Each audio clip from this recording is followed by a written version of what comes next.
Hello again. So what we've identified is that scholarly arguments are distinctive by their reliance on logic and reason, which ultimately requires evidence. Evidence is the stock in trade of scholarly arguments, and for a very good reason. You just cannot persuade someone using reason if you don't have evidence. Think about a court of law. The whole verdict of whether or not someone is guilty of a crime is based on what the evidence is. This is the only way to persuade a jury of someone's guilt or otherwise. If there isn't enough evidence, i.e. the guilt can't be proven beyond reasonable doubt using evidence, then the person can't be convicted. So a scholarly argument's like that. It's on you to provide the evidence which backs up your claims. Think of it this way. If I come up to you and say, the UPP is really amazing, and leave it just at that, you won't be very influenced. You'll just be like, really? I don't believe you. The problem is that this is just an assertion, i.e. it's a claim without any evidence, and that's never going to get you anywhere. If, on the other hand, I come up to you and say, hey, the UPP makes people much more confident to study at university, you'll say, yeah, so what? The problem here is that I've provided some potential evidence, but no claim to link it to, i.e. you don't know what you're supposed to be convinced of. But if I say to you, the UPP is really amazing because it creates confidence in students and so on, then it's an argument. I have a claim and I have some evidence. Evidence which you should be able to go and check out for yourself, and you can go and read my article again if you want. So this is why referencing is so important at university, because it provides the evidence used to support claims, and therefore is the backbone of university work. And this is why plagiarism is seen as so bad, not just because it's lazy or it's a form of cheating, though that's partly correct too, and that's why lecturers want to punish it so badly, but because plagiarism is against the main rule of the game, which revolves around arguing with supporting evidence. So your essay will have a main argument to it, which we call the thesis.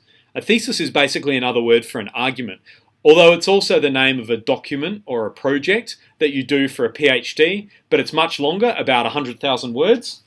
And it looks like this. This is my thesis that I did my PhD on. So all of this is what I did to do my PhD. All independent research with lots of references and so on.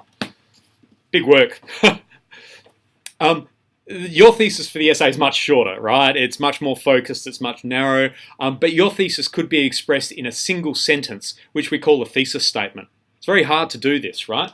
And I know it, because in this PhD, I had to write a summary that's one page like that.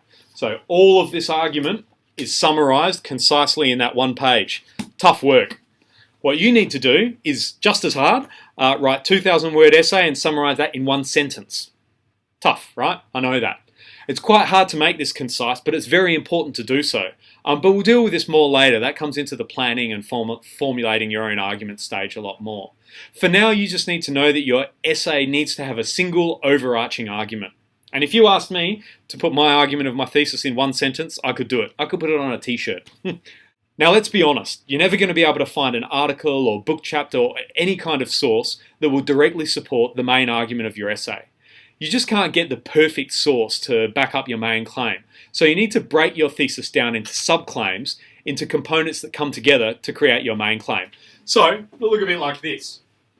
You'll have your main claim. This is your argument, the thing that you want to say. That will break up into components. You'll have subclaims. Each of them will use quotations, evidence, ideas, evidence that will support those subclaims that will then synthesize together into your main claim. So in summary, like when we get to the structure of an essay, your introduction expresses this, and then each of your paragraphs expresses each main point. It's the way the structure of an essay works. So you have these subclaims, components that come together to create the main claim. Again, we'll deal with this more later, but this is why planning in the essay is so important. The structure. Planning the structure is so important, and why I obsess over essay plans. So basically, you'll have a whole bunch of subclaims supported by lots of different evidence that come together to support your overall argument. The reason we're discussing this now, while you're still doing your research, is that you need to be doing your research and reading with all of this in mind. So as you're reading the things you find on article databases, your articles, you should be thinking, how does this relate to my research question? Or maybe for now, how does it relate to the broad area? And then later, your research question. And what kind of evidence is this? What kinds of claims or arguments can be supported by this article?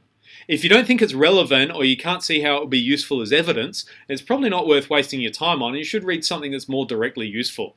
Maybe put it in a pile that you'll read later because you might decide that it's relevant later.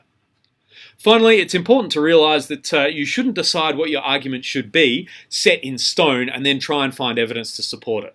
It's okay to have a provisional argument or some idea of what you want to say because it helps give you focus and purpose, but you should be prepared to have your mind changed as you're doing your research, or you should be able to switch tracks a little bit if you find evidence that encourages you to think differently.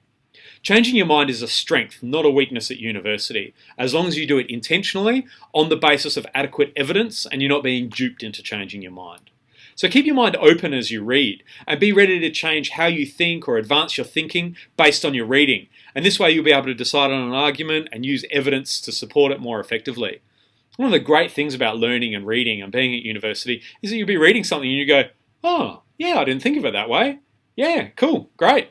All right, and that's cool. That's fantastic. Okay, so the next couple of videos focus on the use of evidence to support claims. The first one is from a science class for students at a fairly young age, but it's a good, simple and short example of how scientists use observation to gather evidence to support their claims. The second video is about synthesizing evidence into claims and getting this strong link or bridge between claims and evidence. There's an activity on this one, like in the video itself. So be prepared to pause the video when they say so, and have a pen and paper ready, or a Word document open in another window, ready to do the activity. You will need to have answers to the activity because there's quizzes based on this activity later, and then we'll talk about it in class as well. So make sure you don't miss it and you're ready for all of that. Enjoy the videos.